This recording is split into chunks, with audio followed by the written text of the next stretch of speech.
put myself to the side and really help them, especially with friends. So I was always that person that would be there to help listen to them and guide them and really give them some sound advice on what they should do and support them through all the chaos. And that was one thing that I think a lot of people liked about me, is that I wasn't judgmental. Like, you wouldn't hear your information that you gave to me through another person. So I would be able to keep that information within. And I know that's important being in this field. Everything is just very personable and Right. sensitive. So I just wanted to be that person. And I felt like who else would be better to be in this role other than me, because I don't see a lot of Black therapists, people Right. of color in the field.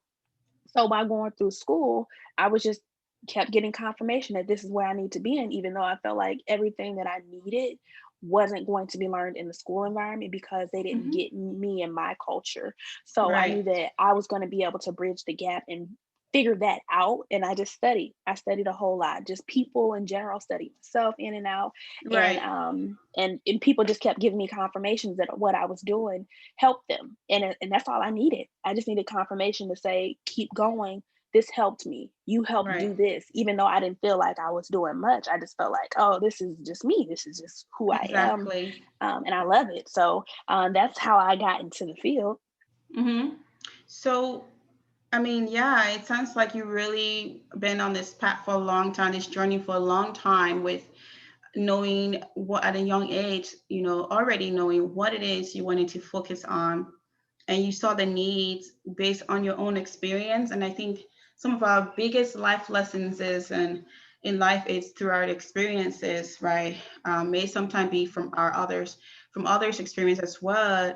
We can draw life lessons is, and I'm glad you're able to really figure out what path it is that you wanted to travel on, and then actually putting meaning to that path.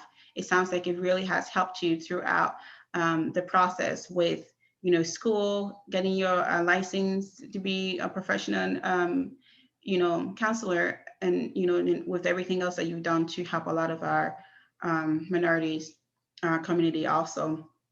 So, why do you think, with your experience, with your professional experience as well as your personal experience, why would you say it's so important and crucial to talk about a mental illness? Yeah, it's important to talk about it because there are so many things that are swept under the rug that people have not addressed. And Mm-hmm. it's just created a lot of chaos, a lot of turmoil, and a lot of hidden pain, and sometimes people are they go through life and they keep experiencing it, and they wonder why they keep hitting these roadblocks with life, and they have these unhealthy relationships with people. They don't know how to maintain healthy communication methods and just jobs and all of those things. And sometimes they don't have the ability to be able to look back and say, oh, okay, it's because of this that happened during my childhood created this mess that I have right now. Because there's things that happen in your childhood that you've been exposed to, if it hasn't been addressed, then eventually over time it shows through your behaviors. And a lot of people Wow. aren't able to pinpoint their behaviors back to something that happened in their childhood. Um, our little brains are only able to process so much at a young age, and they process it the best way that it can. But that doesn't mean that it processed the right way. It Right. processed it in a way where, okay, you were safe with it, Right. but also you didn't have anybody else to come and direct you and guide you and say, hey, this is what just happened. This is how I understand how you feel, and validate those feelings. And let me Mhm. go ahead and show you why that was wrong, Wow. instead of just saying, oh, you shouldn't do this, you shouldn't do that. Like, you can't Exactly. expose a child to that, because they still going to pick up on that behavior, because that's all they're seeing with their eyes. Their brain Right. is absorbing, hey, do this. Even though they're telling me not to do it, I still don't understand. There's no context outside of don't do it. So the Right. brain is like, hey, well, we're curious. Let's go ahead and keep doing that. And Mhm. people don't know that some of the behaviors that they have as adults are destructive, but were created as children. So it's important for everybody to talk about it, so that way people make it a normal thing of addressing their pain, making it Yes. feel like, they're comfortable and they're not going to be judged and normalizing that, hey, everybody has pain, but it looks different, and if you don't Exactly. talk about it, then you're hiding it, and then you're not going to be able to seek ways in which to really truly address it in a way where you heal from it. Yes, and that's the important piece you mentioned. Really, it's that acknowledgement, acknowledging that yes, there's something's wrong, and I myself can relate to everything you just said. Like, and that's really, Mhm. I just learned something new that, you know, what happened in the past. Yes, I may have been a young girl, and because I had experienced trauma at a young age, I would say from 5 all the way to 10 years old, and um, that's something that I was experiencing. And the way I actually was really perceiving and seeing and really processing those things was through my 5-year old brain. Mhm. And so I didn't really have any other way of really seeing the way things were. It was just, I was thinking of it in the young brain. And so, like you said, like even though over the years, I'm not adult, I'm an adult now, it's still things that creep up in my adulthood that I would have never, thought of, you know, that it's got something to do with my past. Like you said, trauma never leaves, it comes back and creeps up. And I'm now finally trying to find the courage to seek um, help professionally because there were a lot of times I felt I could just brush it off. So Mhm. what you're saying is difficult. I mean, what you're saying is very true, and it can be difficult for some people to want to relive the trauma and try to really get the help. But it's the only way, and it's the best way to go forward. By Mhm. really finding the real the path and the healing path that works for us. Um, Mhm. so when we talk about mental health, and I think we you cover a little bit about um, people don't ever talk about their mental illness. Why do you think people don't really want to associate their mental illness with the experiences or just to talk about it, to come out and just share it? Yeah. There's a big stigma that you are crazy if you have some type of issues with your Mm-hmm. mental well-being. And we know that the term crazy has been associated with those who have had more of those grandiose diagnoses like schizophrenia, bipolar, multiple personality disorders, and they have had to be in a psych ward.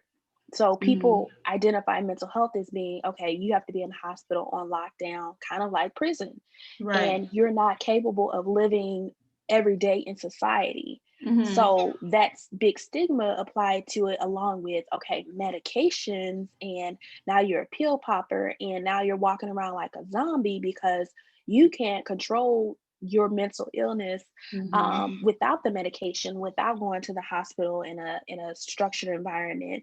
Mm-hmm. People like tend to steer away from that. So there's so many different changes within the mental health field that has taken place. I mean, women who used to have mood swings because of their cycle years and years ago were considered crazy and would need to would be put in a psych ward because of that, until there was more research done on it to normalize the fact that hey, Mm-hmm. women aren't crazy, it's just that their hormones are out of Right. control when their cycle is coming. But that was something that used to be diagnosed, and people used to be women used to be treated unfairly because of it. Right. So there's a lot of truth behind the mental health word, where it's like it's discomforting because of where it come from, where it originated from. It wasn't always the best. Mm-hmm. You could do the simplest things and you would be identified as crazy, as abnormal, and oh, you need to be locked up and you need to be thrown on these medications for the most simplest things that many people were doing. So that created a platform and a system of hiding who you truly Yes. are and not speaking Yes. about it. And people got really, really good at doing that. And I think that it just trickled down from generation to generation, where they just teach you, Mm-hmm. hey, you need to hide some things. You need to not be as vocal about things. You need to be quiet about it in totality, but also you need to just deal with your pain in silence Mm-hmm. and keep pushing forward. And people have learned to just keep pushing forward, and now we have the dynamics of being the strong one. being the Right. person that can rise above anything and just take a whole lot of pain. And now I think that we're coming into this world where we're like, okay, this isn't healthy to try and be the strong person because we're only one Yes. person, and we need to be able to live and be happy in society. And I think that that's just, actually very happy that it's becoming more, Mm-hmm. more enlightened about, how it's unhealthy to hold back and not seek the support that you need. Yes. It's not easy. It's just being that you're just in a when you're going through something like this, you feel alone. I feel like a lot of time because I mean sometimes used to feel like, well, it's just only happening to me. Like, why am I always in this mood? Like, even sometimes like recently, like I'm always like it's like I switch my moods and that's one of the important things of really of me starting this platform because I figure if I'm going to be able to find my voice and I'm on this journey of healing, what is the best way to really incorporate other people experiences through along with my own to really show that we are all similar, in our struggles and in our issues. And yes, we may not all have the exact same mental illness, but there is some type of relatability and that vulnerability when you are open and sharing what it is the struggle is, well, what it is you struggle with. It really is helping a lot of those people who may feel like they're struggling with the mental illness, by themselves alone in silence. Mhm. And I recently noticed that when the more I actually start to become more vulnerable on my social platforms and with this platform, I realized people have really been appreciative of that. Like they relate to things that I didn't think they would. And I think that's Mhm. part of it. It's like talking about it, like you said, hopefully will provide, helpful support for those that are suffering in silence within our community and let them know you're not alone. We're here with you. So thanks for sharing with that. Mhm. So let's Yeah. get into a little bit about some of your specialties. I know you've done a great job with you started your own practice, um, and you've also focused a lot on, it sounds like you majority trauma, but addiction is one of those things that you're very passionate about and helping Mhm. people that are struggling get onto a clear path, and also anxiety. So this first I want to talk about addiction. Mhm. So because I think I really haven't really educated myself a lot myself on what it means for people to be addicted to something, and Mhm. how much that feel like, right? Yeah. So what has your experience been like? First of all, what are some things that people can be addictive to? Yeah. So people can be addicted to food, gambling, Mhm. alcohol, drugs. It could be prescription pills and sex. Okay. Those are the things that people are typically addicted to in a way where it's unhealthy. Okay.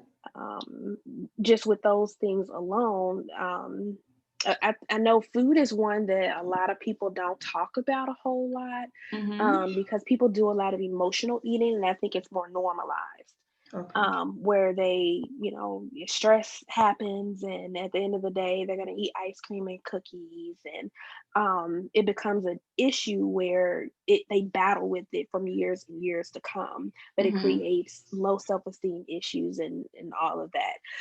But the one I know that is most prevalent is the alcohol and drugs Mm-hmm. that people become addicted to, which is what I work a lot with. I don't work with people who have addictions to sex and a little bit of gambling, but not a whole lot. Okay. But with those, the alcohol and drugs, people overuse them to in Mm-hmm. a way where they have no control over the use. Like it's their body craves it and needs it in order for them to live every single day. So that's where the addiction comes into place. People abuse substances to sabotage themselves Mm-hmm. in some way. So but those substances that they use, the way that they're set up is that they become addictive once you try them, for some of them. With alcohol, you could just do it one time. You're not addicted to it. It typically takes some time before you Mm-hmm. become addicted to alcohol. Right. And you got to build your way up to it. But there's some other substances that you can utilize that give you such an instant satisfaction.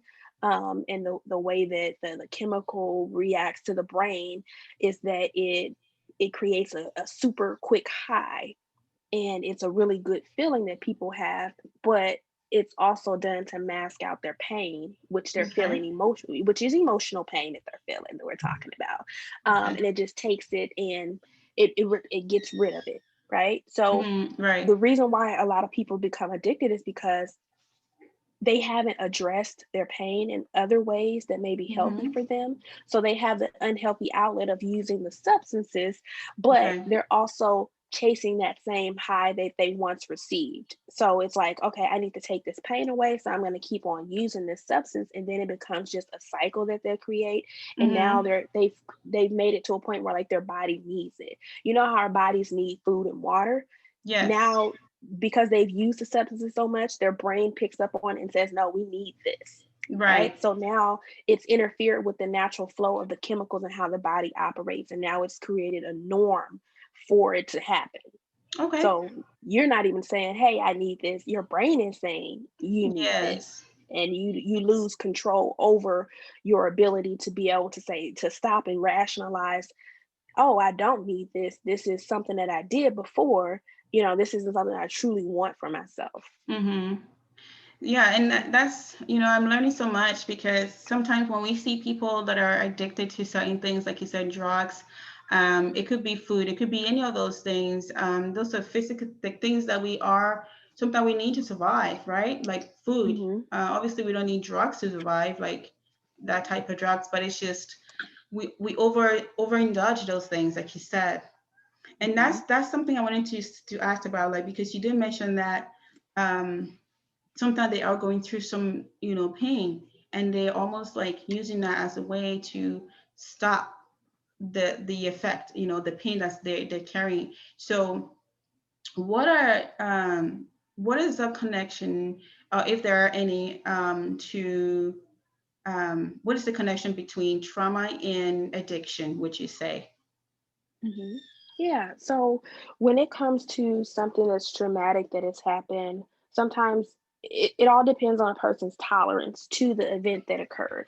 Hmm. Sometimes there could be one incident happen. For example, somebody may be robbed at gunpoint, and that's a traumatic experience that carries them on where they have this strong, intense fear that's carried with them. So every time they're in a similar situation, like if they were, getting into their car and they were robbed at gunpoint, they're going to Hmm. think about that every single time they get into the car, Right. right? So that creates a fear, which is also creating a flashback of that scenario happening time after time again, which creates it into being a traumatic experience. But it's also painful. It's painful to go from, okay, I can be carefree walking to my car and getting in it, to now I'm afraid that I'm going to lose my life. Right. Right. So it's like it jumps to the extreme thinking because there is substantial information that rationalizes that thought that, okay, I can lose my life. So if a Right. person is kind of on edge every single day, Hmm. that's that's pain, right? But Right. also the 5-year-old child that may have been had a sexual inappropriate action with an adult male or a female when they were a Hmm. kid, that creates a traumatic experience because even though that child may not have known what happened when they were 5 years old, they Right. may, as they get older, they tend to understand that, oh, that was inappropriate. So now that's a super traumatic experience because now they have the understanding of what took place and how inappropriate it was. Right. And it kind of haunts you for a really long time because you didn't have the support at the time to be able to nurture and say that wasn't right, and let me go ahead and give you the support, let's talk about it, right? Because we're sweeping Right. things under the rug. So those traumatic experiences create that pain, and what alcohol does is this is their escape from that pain. Okay. So our minds are our biggest weapons. When we replay those scenarios back and back and back, we're reliving them over and over again. So the traumatic experience Exactly. is more intense than what it was when it actually occurred. Right. And it creates stress, and it produces, it takes up space in the brain, but the Hmm. body as well. So it's building up over time with all of these things. And with the alcohol, what it does is, or any substance that a person uses, they use that substance because it suppresses the issues that they're having in that moment. They're using it Wow. because it makes them not think about it. It makes them not have those flashbacks. Right. And that's why things become addictive, because think about how many times you're having those flashbacks. Like, a person hasn't figured out how to manage those flashbacks just yet. They keep happening, and it's like, they feel like they're being haunted.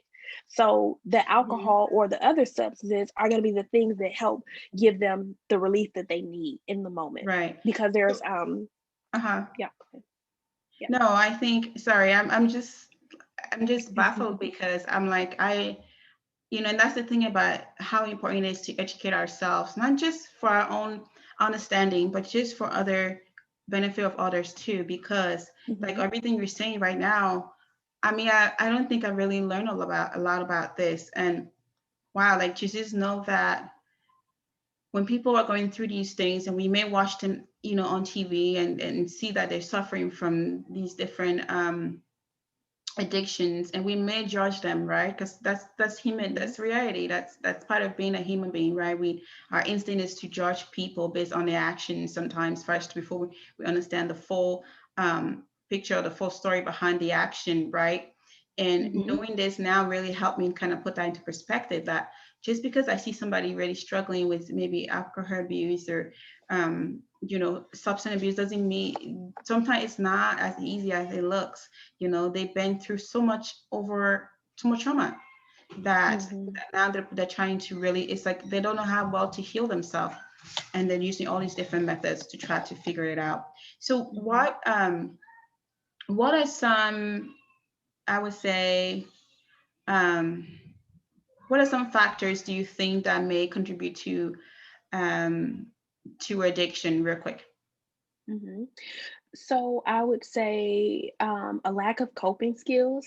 Okay. People don't have healthy outlets that they can use, Hmm. um, because it may be a job or their family role that they have that interferes with them taking time out for themselves. So they really don't have a sense of self, Right. and I think that plays a major role in it. Um, Also, support system. If you don't have a healthy support system and Hmm. that's around you, it's like you can't trust them, with the information that you give them, or they're very judgmental. That Right. creates a barrier in itself, where all of the thoughts that flow through your mind about the issues that you have, you don't have anybody to talk to about them. So then that creates a division between you and getting the support that you need. Exactly. Um, yeah, so those are some of the factors that contribute to it.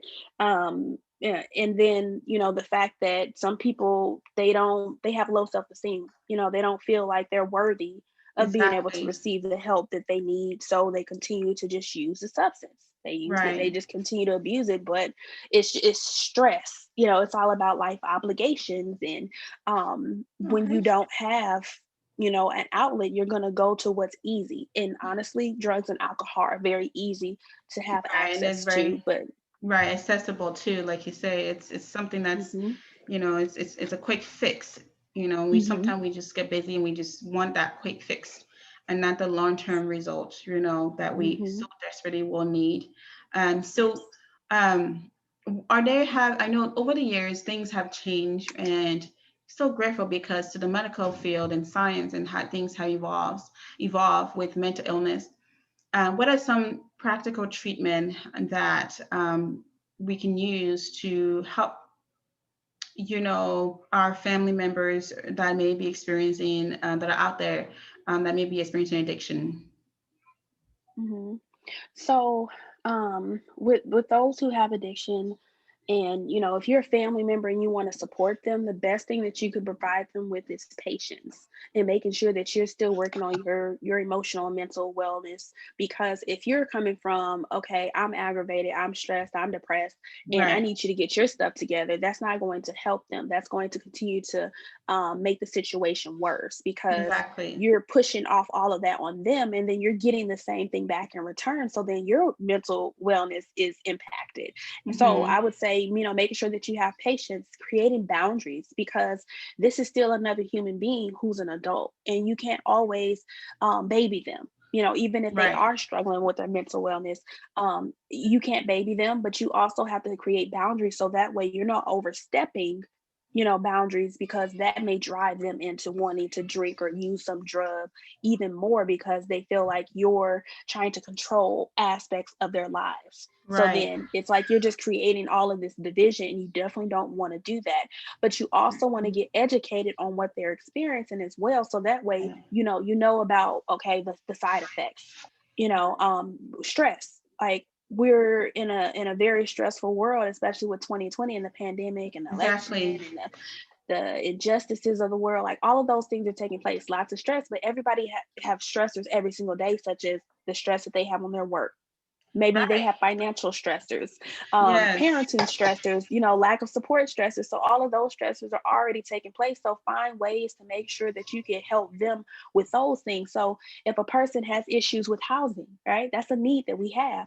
Yeah. Give them the resources for housing rather than talking to them about addiction counseling, Oh wow, that's right? powerful because sometimes those physical needs sometimes have to be met in order for actually somebody who is going through crazy, addiction or whatever, struggles, for them to be able to be in Hmm. the right mind frame. They have to have those physical, their physical well-being has to be in place, Hmm. before anything else. And I'm glad that you mentioned that, and what I just learned today, from this was, the best way that we as supporters, and as family members, to really empower our individuals that are going through recovery process of from addictions or experiencing addiction, is to be one, educated. That means educating Hmm. ourselves on the actual addiction, whatever it is they're suffering from.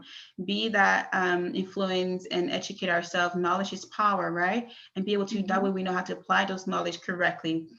Patience, that's, I mean, I'm glad you mentioned that because it's not easy when somebody's going through hardship and you're trying to be everything you can to be a support, and you have to first be in the right mind frame, like you said, to help someone else. We can't both be on the floor and try to lift each other up. So Hmm. I respect that fact that you mentioned the education, because that's a huge, I think, part of it. And this is exactly what we're doing today, is educating the mass. What a great way to get more information about this topic. And then I also love that you mentioned respect, because I mean, yeah, it's easy for us to say, oh, well, I'm doing everything for this person. They're not in the right mind frame. So I'm going to treat them just like, then I feel they need to be treated right now, and which is with no Hmm. respect. But you're right, respect goes a long way. And people see that you have a best interest in them, they will want to listen. So let's shift Hmm. gear a little bit here. I want us to talk a little bit more about anxiety. And anxiety is a big topic, and it's something that everyone, I feel like most people are struggling with still, and it's still a big topic.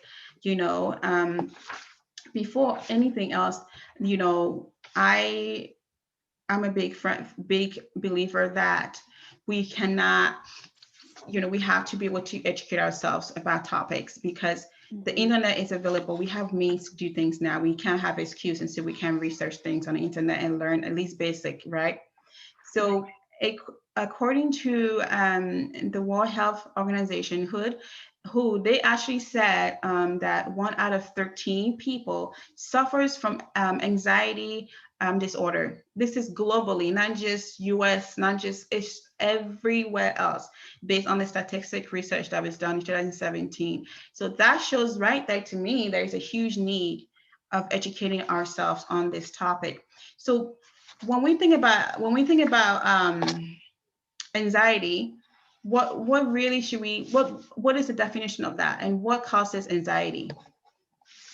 Yeah, so anxiety is it's not simple. It's not just one thing. It's an accumulation of things where your brain has basically, um, it's running out of control, right? Hmm. It's going in an abnormal rate where the brain is typically maybe slower. Hmm. So when the brain goes at a rapid rate, there's racing thoughts, there's irritability, you're over analyzing things, you may be repeating words over and over again in your mind, you may have issues with sleeping. right? So it's when you're looking at things in a grandiose manner, like you may be hyper focused on something that happened. So typically, we have emotions that upset us, right? We can't stop those things from happening. So you're Yes. driving down the street and somebody cuts you off, and you may jump into a panic mode, which is also parts of anxiety where you're Hmm. like, oh my goodness, that person almost could have hit me. But then also you may go into, okay, I'm frustrated with this person, I'm upset. So it's a wide range of emotions that can that just interfere with you at any given moment, Hmm. where but anxiety creeps up when you're not able to control it. So you can have anxious moments. Think about, when you were younger and you had to do a speak in Right. front of the class, and maybe you're an introverted person like myself. Me getting in front of the classroom, like I'm on pins and needles, like, why? I don't want to do this. So you're Yes, get the stumbling over journals your and words. worry. Right, I'm the right. same way. Yes. So you're nervous. So anxiety is nervousness, but it's not the normal feelings of Hmm. nervousness. It's what keeps you up at night. It's what stops you from actually continuing and finishing projects. It's Yes. procrastination at times. It's just a accumulation of many different things. And that's just how the brain works when it comes to anxiety. And you don't feel it just Hmm. mentally, you feel it physically. You may feel your heart Yes. racing. You may feel some tightness in your chest. Your breathing may be labored. You can feel it all in your body, like tingling. So it really does something to it, and it's always due to some type of stressor that's impacted you that triggers that anxiety episode. Wow. That mean, like, it sounds like, this is something, just the life that we live in. There's so many stressors, like you said. So if you can, what are some, you already answered this, but just to kind of give a little bit more clarity, what are Hmm. some things that might trigger someone who maybe is already have phobia, of some things? What are some things, example, of something that may be a trigger for somebody who has anxiety disorder. Yeah. So, if a person has a phobia about anything, it may be seeing something that's similar to to a previous episode that happened. So, Uh-huh. if a person gets into a car accident, and there was a specific street that they were going down that Mhm. street may trigger an anxiety episode, or just being in a car driving down the street with other cars on it may trigger that, because it's all about the key components that the person experienced, right? Right. But if you have to drive to work every single day, it's going to be really hard for you to not see cars. So it's Exactly. typically everyday life things that you experience that can trigger it at any given moment. If a person um, so if a person was robbed at gunpoint, the other Mhm. person may have had a cologne on, so they may have had a certain scent around them. If a person smells that cologne or that scent, that may be even similar to it, that could trigger an anxiety episode, right? Not only do you trigger it with your eyes, but with the smell. So any of the senses, any of the five senses, if it's something that's a sound, if it's something that's Right. a feeling, all of those things can ignite an episode. Man, that's just crazy because sometimes we just get so busy, we don't really sit down and figure out, what are some of those stressors. So I'm glad you shared those with us, and that those are Mhm. very great example that you use to really clear and I mean it was awesome and the analogy that you use and just the examples there. So is Mhm. there a difference between anxiety versus depression? Mhm. Yeah, yeah. Huge, huge difference. So when you're anxious, you're kind Mm-hmm. of like on edge and you need to get up and go, like move around to be able to push off all of that, because there's dopamine, there's serotonin. Those are the chemicals that are in our brain amongst others that are being produced. And when one is overly produced, such as with an anxiety episode, you're going to have it's overly produced, the brain, you're going to need to get up and do something to relieve that, versus with depression, you're lacking some of those chemicals, like you need them to be produced, like you need to do an Mm-hmm. activity to produce them. So you're going to have a really low mood with depression. So with Okay. depression, you're not going to want to do anything, you just want to lay around and just sit Okay. still. You don't even want to think. Now with anxiety, you want to think about everything, overanalyze it. Depression, you do not want to do that. You feel very sad. You feel so low. You feel like you're out of place. Both of them, you can feel out of place. Like you don't feel like your typical self. So that would be the commonality between the two. You don't feel like yourself. But with depression, it's like you're not even able to get anything done that you typically would get done. Mm-hmm. And you don't even have the, you might have a change in your appetite, poor Okay. appetite. With depression, with anxiety, you may have more of an appetite. Those are the differences, but it also depends on the person itself as well. But those are some of the differences between the two. Depression, Mm-hmm. low mood. Anxiety, mood is high. That's Everything is perfect. kind of over the top with Right. everything. Yeah. No, that's a great way. I mean, the way you put that picture was perfect because I've always wondered, is there a difference between anxiety versus depression? That's great. Like one Hmm. is you're hyper, you're excited, you're on this high, on this ride, and then that's the other one you're just kind of low. It's kind of hard to get you out of those. There's not a lot of, excitement in that. So thank you for Hmm. clarifying that. I think this will be something a lot of people will probably be able to recognize the difference and things. So for those that are struggling with anxiety, if we are struggling with that, what are some ways we can help manage our emotions? When it comes to anxiety, especially during COVID, during coronavirus, it's a lot of stressor going on in the pandemic. We are freaking out, we Hmm. are worried. What is some way or some practical basic advice or steps and things if you can share, and even so resources Hmm. that are out there for our listeners and everyone that wants to seek help. Um, Yeah.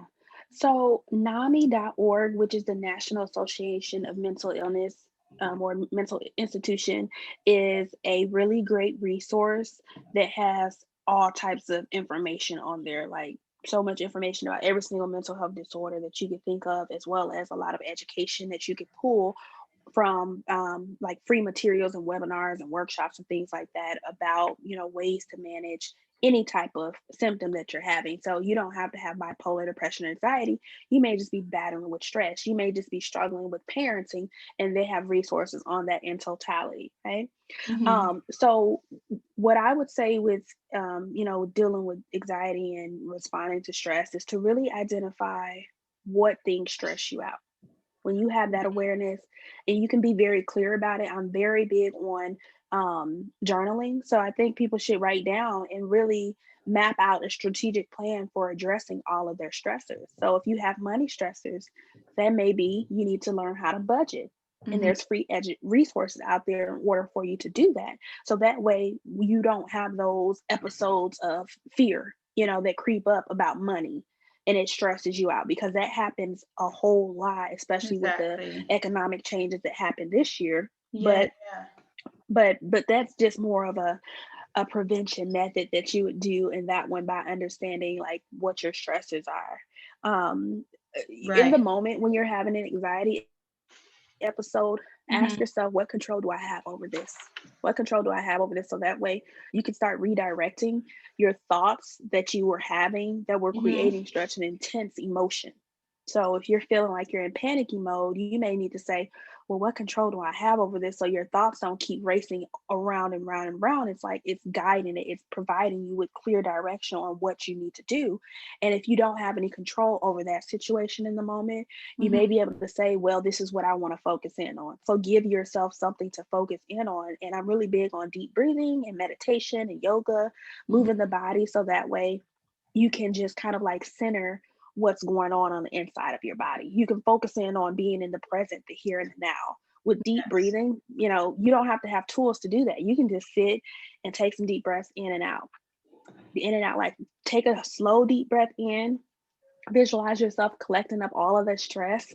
You Mhm. don't have to put a name on it or a picture to it. Just collect stress throughout the body and push it out slowly. Hold Yeah. it for a few seconds, push it out slowly, and keep doing that, because what that does is it helps reset everything that's going on, because air being pushed through the body is powerful. And a Wow. lot of people don't know that. And that's why deep breathing is so effective. But Mhm. it also gives you something to focus on where you can actually feel it. When you're Right. breathing in and out, like your body has to move with it. And now you get to focus in on that happening versus the thoughts that are racing through your mind. So now you shift Exactly. the focus. Um, so, So, and also creating new activities to engage in is another mhm. thing that I would do, is like change up your routine so that way you don't have the same routine that you're following every single day, because anxiety episodes can creep in because stress is piling up. And sometimes you need to offset the stress that you have going on. Right. For every hour that you have that's a lot of stress, find 5 to 10 minutes that you could do an activity that's going to be relieving for you, something that relaxes your mind. Listen to some music, Mhm. jump rope, talk to a family member or friend, watch Right. some TV, take dance, just Yeah. finding some of those little activities to do on a routine basis can really help. That's wonderful. I think those are very, I would say, simple advice, really practical that we can all use to help us. Um, for me, it's music. I love music. Hmm. So if I am having a rough time, I usually will sit in my car or go for a drive and just play music very loud in the Hmm. car, and just, I guess, maybe just having that time alone without my kids or anybody else, it kind of Hmm. recenters me. But like I said, I suffer from mental health and these disorders, so it's not easy to have. And you just feel that constantly your mind's always racing, like you're always overthinking everything, and just this phobia that consistently carries on and never ends. And like you said, over processing everything, and that's me. So it's like, definitely I'm going to be using some of these advice and implementing. Writing, like you mentioned, I mean, I love writing, so maybe Hmm. I think it's a good way to start to journaling and writing your Hmm. experiences down, down as you go, to figure out what is the stressors that are really creating this thing for me, this anxiety, more than I Hmm. need to. So I know with your practice right now, you guys take a more holistic approach. Is that correct? Hmm. Yes. Yeah. So can you just paint a quick picture, real quick, on what does that look like?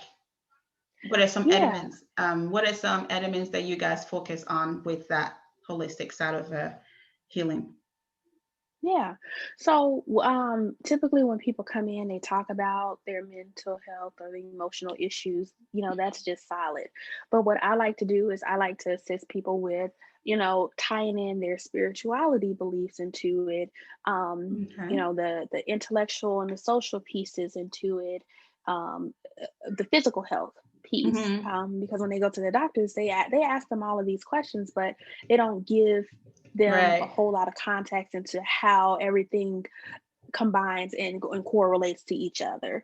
And I feel like, you're not going to be able to truly overcome any barriers that you have with mental and emotional if you don't tie in the spirituality piece, or Mm-hmm. if you're the person who doesn't believe in the spirituality piece, the science piece at least. So I do Yes. work with a wide range of individuals, even those who are atheists, where I could talk to them and we could talk about the science aspect of things, based off of their beliefs. So that's why I Yeah. say, hey, holistic, because we have to look at every single component of their lives to see why Mm-hmm. they have gotten to where they're at, but also help them to have an understanding for themselves, not just me paying a picture for how all of those things tie in, but for them to have an understanding. So just building off Exactly. of what their knowledge is and helping expand it in totality, but also looking at that childhood stuff that's taking place, the Mm-hmm. environments that they've been into, the type of careers and things like that, the limitations that they've had in their lives, both in the professional and the regular and the personal lives. So I just look at everything in totality, and Mm-hmm. I'm really big on, like, they're giving them the different exercises that they can do, whether it's, okay, if they're very, into the church and they have Bible studies and things like that, let's talk about a scripture and bring it into the session about what your experiences and how it relates to mental health and things of that nature.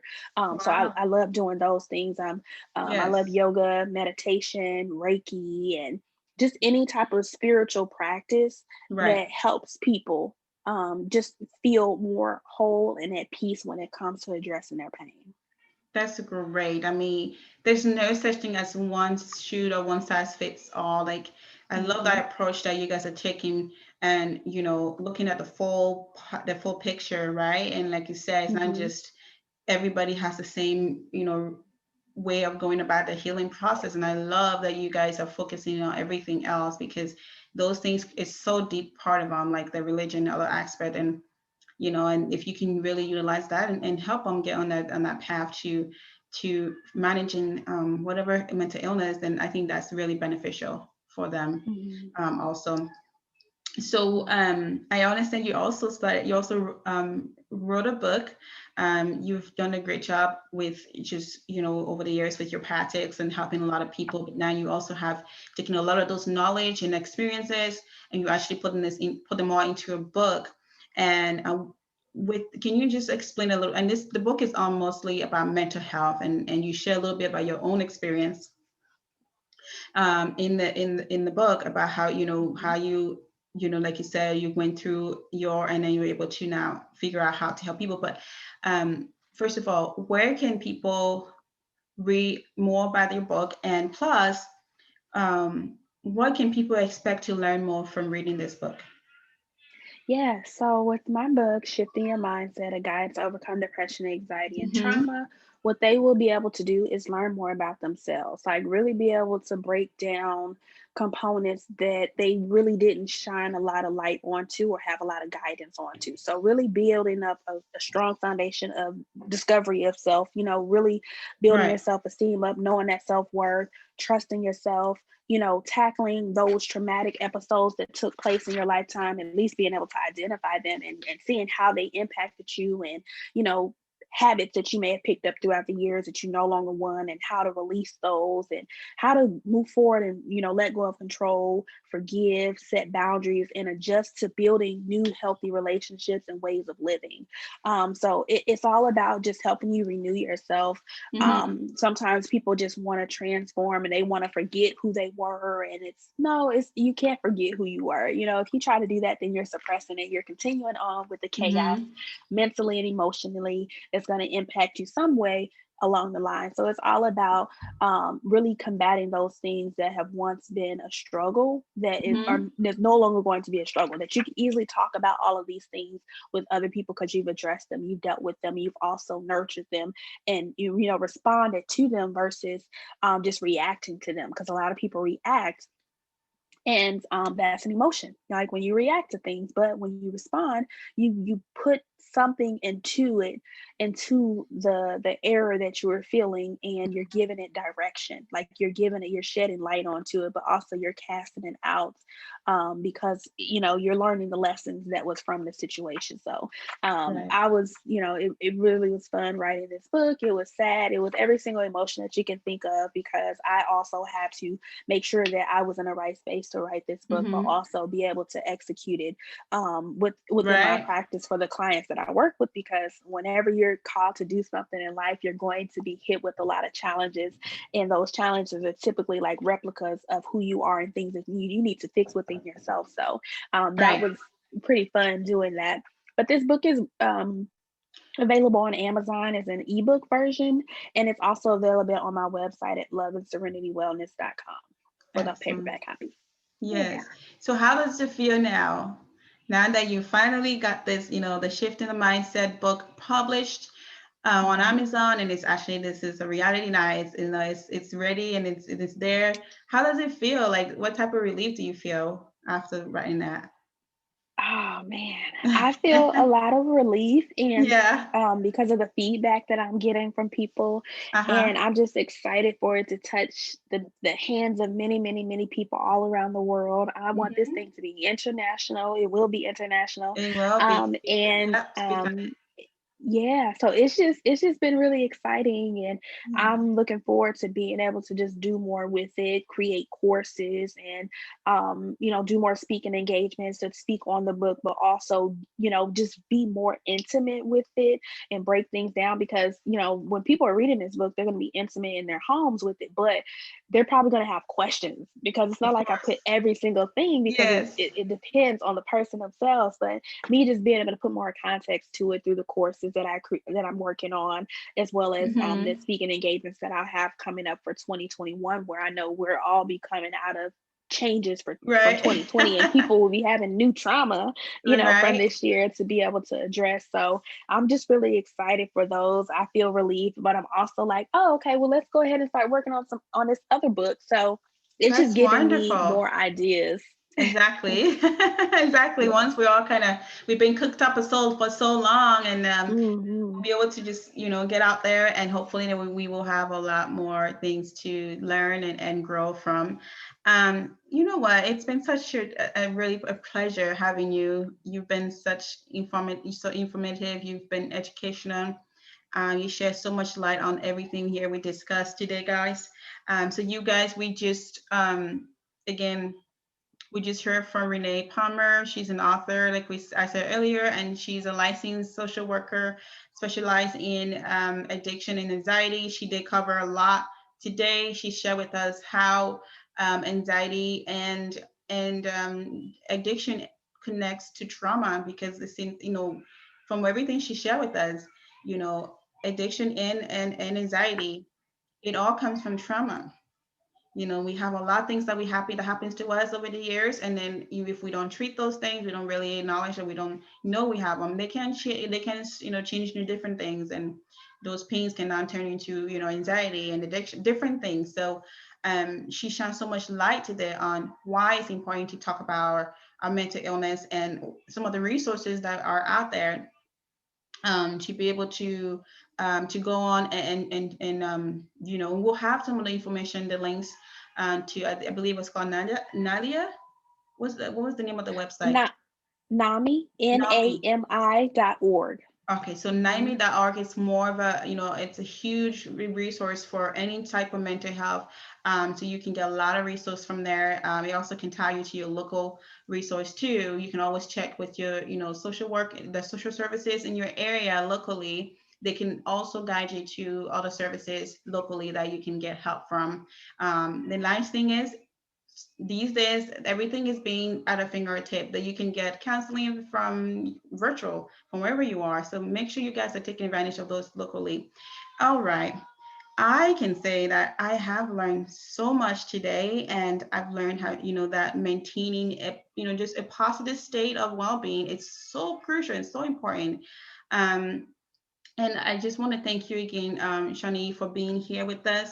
Thank you for just sharing your knowledge. And can you just share with our listener real quick how our listeners can learn more about your work you're doing and your book? Yeah, so I am on Instagram and Facebook at Hmm. Love and Serenity Wellness. So that's my hashtag. I'm on Twitter at Love Serenity W. But also you can look me up on Facebook, which by my name Shawnee Palmer. I post a lot of content on all of those platforms. If Hmm. you go to my website, www.loveandserenitywellness.com, you'll be able to subscribe to my newsletter. And what I do is email out weekly wellness tips, and then just give, just more education and exercise and things like that to be able to work through, just anything that's going on. I typically love responses from my audience when they can just Hmm. give me like, okay, can you give me tips on this? Give me tips on that. I talk about co-parenting. I talk about grief and loss. I deal with a lot of that. So, Wonderful. um, and then I have a private Facebook group that people could have access to if you're interested in working with me more one-on-one in the group Awesome. format. Shifting Your Emotional Mindsets on Facebook is the group. So that's how you can reach out to me. And I really thank you for having me with your connect with your audience today to be able to share information. I think it's so important to have this awareness, and I really appreciate your platform in totality. Well, thank you so much for coming on. That was great. Thanks for sharing all of that with us, guys. You hear what Shanice said. You can follow her on her social platform. Make sure you follow her, and you can get more in-depth information. You can schedule a time if you want to schedule a time with her. You can do so. She will be able to at least do some consultation with you to see how she can better assist you, get you through your journey with the healing process.